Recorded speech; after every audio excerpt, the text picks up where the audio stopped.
Denne video den handler om systemerne Fibo og Powerful, som du frit og gratis kan bruge på linket her nedenfor. Her er nogle pile, der viser ned til linket.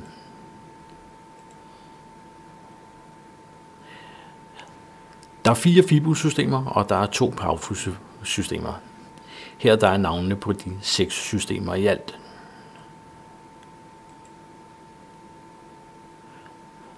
Som du kan se, så står der back og lay efter hver af systemerne. Det er sådan, at de 3 back-systemer, dem kan man bruge inden for alle steder med investering og trading. Det kan være til aktiehandel på børsen, det kan være til gambling, det kan være til roulettespil, det kan være til valutahandel osv. Mens de 3 lay-systemer, de er beregnet til lay-betting på spillebørsen Betfair.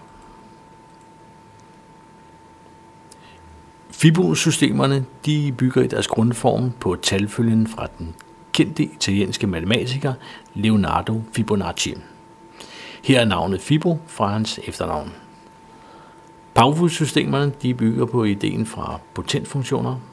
På engelsk der hedder potensfunktioner power functions. Her er navnet Powerful.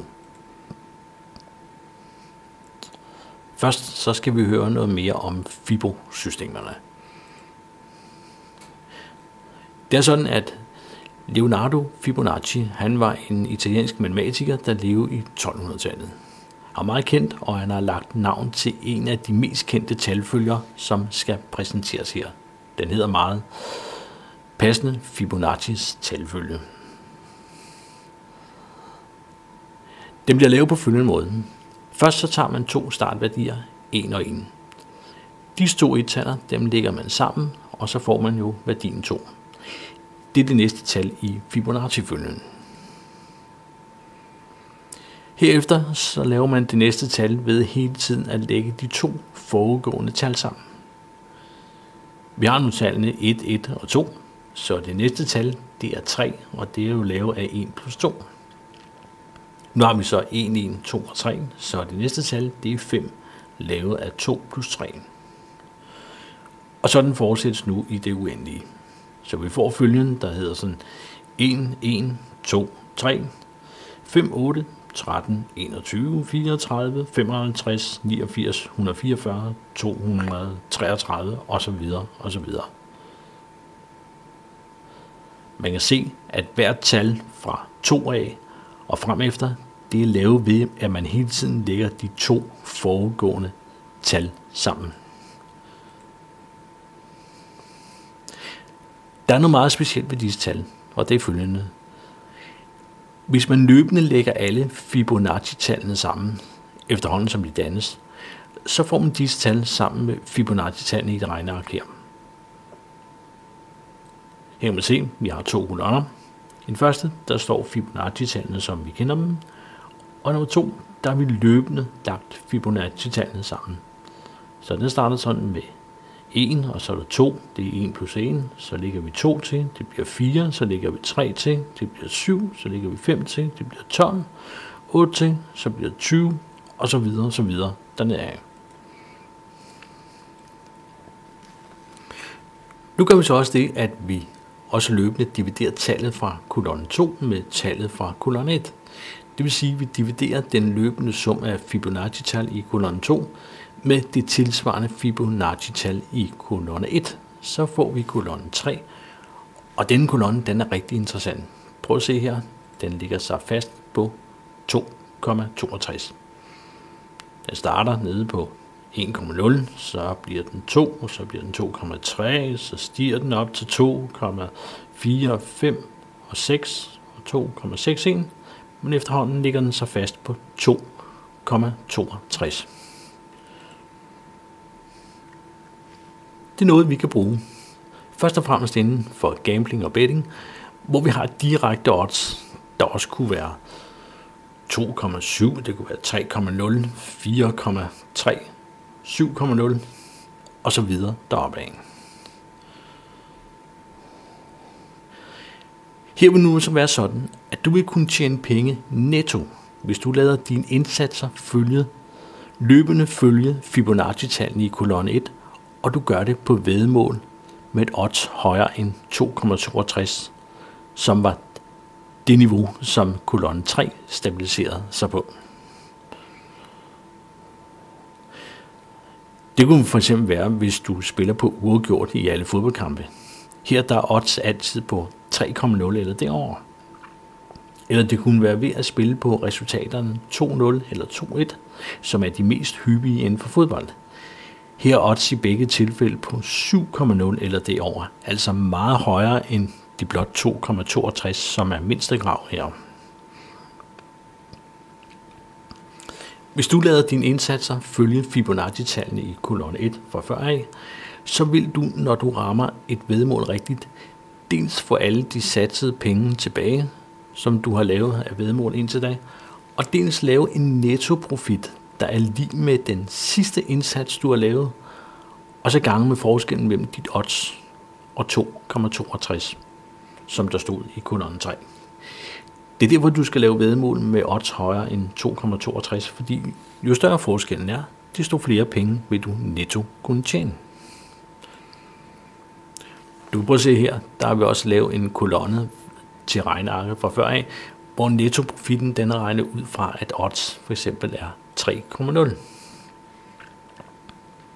Der kan vi se i kolonne 4, nettoprofitten den starter sådan med at være 2 og 1 og 2 og 3 og 4, men hurtigt så vokser den deroppe af. Og her der har vi taget odds til 7,0, som er det odds, man nemt vil kunne få, hvis man nu for eksempel spiller på resultaterne 2-0 eller 2-1. Her vil der være en mega profit at hente. Prøv at se i kolonne 4. Den starter nede omkring 5 og 6, så vokser den op til 10, 14, 23. Og meget hurtigt bliver det til en meget stor nettoprofit. Den nettoprofit, den er som sagt, den er regnet ud ved, at vi har taget Fibonacci-tallet over fra kolonne 1, og det er jo så ganget med forskellen mellem 7,0 og så det tal, der står i kolonne 3. Og det ligger så fast på 2,62 til sidst, så det er derfor, vi går ud fra 2,62 sådan generelt set.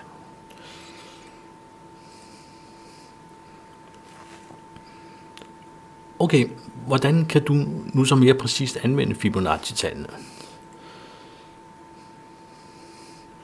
Lad os for eksempel sige, at du spiller på uafgjort i fodbold i alle de kampe, som du går ind i. Så vil du stille et spørgsmål. Vil du vinde hver gang?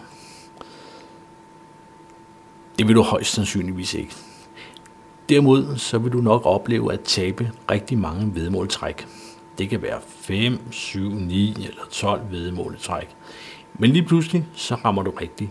Kampen den ender uafgjort, og dermed så tjener du penge. Lad os sige, at du har lavet 9 taber væddemål i træk, men den 10. gang så spiller de 2 hold uafgjort. Endelig vil du sige. Ved de 10 væddemål, der satser du løbende det beløb, som der stod i Fibonacci-følgen i kolonne 1 fra før af. Efter de 9 væddemål, som jo så alle er blevet tabt, så har du så samlet tabt 88 kroner. Men ved det 10. væddemål, hvor du satser 55 kroner på uafgjort, så vil du nu have satset 143 kroner i det hele. Det er 88 plus 55. Og det vinder du så det her 10. væddemål til odds 3,0. Derved så får du nu 55 gange 3,0, og det er lige med 165 kroner tilbage. Hvis du så trækker alle dine indsatser, som var på 143 kroner fra, så vil du have et nettooverskud på 22 kroner. Altså 165 minus 143. Men de her 22 kroner, dem kunne du også regne ud ved at gange de 55 med forskellen mellem dit odds på 3,0 og 2,62. Det vil være sådan, at 55 gange 0,38, som er forskellen, det vil være lige med 22. Og så kan man sige, hvis du nu i stedet for at have spillet uafgjort, så har du spillet på resultatet 2-0, og du hele tiden har fået mindst odds 7,0 på alle dine væddemål, så vil du, når du har ramt plet i det 10. forsøg, så vil du have fået en nettoprofit på 55 gange, og så skulle der nok have stået 4,38, men her står der 4,39, men det vil være lige med cirka 224 kroner.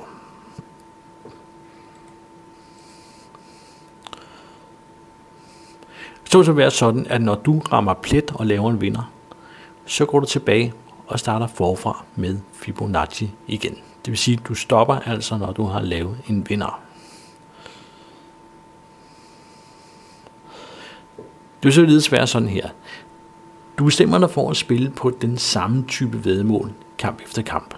Det kunne fx være uafgjort, det kunne være resultatet 2-0 eller noget helt tredje. Det skal bare være nogle væddemål, hvor odds hele tiden er større end 2,62 og gerne meget højere for profitens skyld, som vi lige har set. Du taber nu en række væddemåltræk. Det kan være 4, 5, 6, 8, 9 eller måske 12 væddemåltræk. Det er jo sådan det mest almindelige inden for gambling. Man vinder kun en gang imellem, når man spiller på væddemål med høje odds. Men pludselig så rammer du plet efter 5, 6, 7 eller 10 forsøg.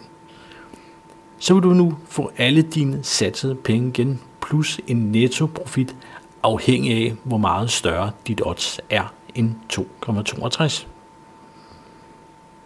Herefter så stopper du så, og så går du tilbage og begynder forfra med Fibonacci igen.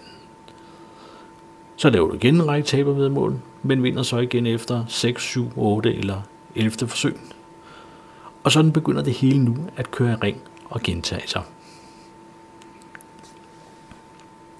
Det er sådan set den måde, som du skal bruge alle systemerne inden under Fibo og Powerful, som blev vist i starten. Du starter, og du laver væddemål, indtil du laver en vinder, så stopper du og går tilbage og starter forfra igen. Du får således her lov til at lave sådan en længere række af tabere, inden der skal komme en vinder. Du skal dermed ikke lave sådan en vinder i hverken alle forsøg eller lige med det samme, men du har hele tiden mulighed for at være tålmodig og vente på en vinder. Du ved med dig selv, og de væddemål, som du laver, at det nok skal komme inden for de næste forsøg. Hvor vil du så vil lave en profit, og så går du tilbage og starter med Fibonacci igen. Så der er ikke nogen grund til panik i starten. Alt det med Fibonacci-tallene, det er grundlaget for de 4 Fibo-systemer, som blev nævnt i starten. Men hvis du nu går ind og bruger et af dem her på hjemmesiden, så vil de være bygget op på en lidt anden måde, end der blev præsenteret her. Der er følgende ændringer. For det første, så er det ikke nødvendigt kun at bruge 1 og 1 som de 2 startværdier. Du kan faktisk vælge lige de 2 værdier, det skal være. De skal godt være positive, og den anden skal bare være større end eller lige med den første. Det viser sig nemlig, at lige meget hvilke 2 værdier man starter med, så ligger følgen sig fast på 2,62, når kolonne 2 den divideres med kolonne 1 fra før af. Så her der kan du vælge dine startværdier, og så kan du lave den Fibonacci-følge, som du vil. For det andet, så skal du bestemme dig på forhånd, hvor mange væddemål du præcist vil have, der skal indgå i din følge, inden du skal lave en vinder. Det vil sige, hvis du for eksempel vælger det system, der indeholder 10 væddemål, så har du op til 10 forsøg på at lave en vinder. Den kommer ved det 5. forsøg eller ved det 7. forsøg. Så stopper du og starter forfra. I hele den pakke med Powerful og Fibo-systemer, der er det sådan, at man kan vælge et system startende med 5 væddemål, og så kan den være op til en følge på 25 væddemål. Så der skulle være noget for enhver smag. Og du kan let sådan skifte rundt mellem alle systemerne og se, hvilket som du bedst kan lide. Det kan du gøre, inden du laver det første væddemål overhovedet. Men er du først begyndt på et system, så kan du ikke skifte over til et andet, før at du har lavet en vinder eller det sidste væddemål i følgen. Det vil sige, hvis du for eksempel vælger at spille system 13, her der har du så 13 forsøg til at lave en vinder, så skal du spille system 13, indtil du enten laver en vinder, eller indtil du har lavet alle 13 væddemål. Og det kan godt være, at du har tabt dem alle sammen, men så har du spillet alle 13 væddemål. Systemet det skal spilles færdigt på den ene eller den anden måde.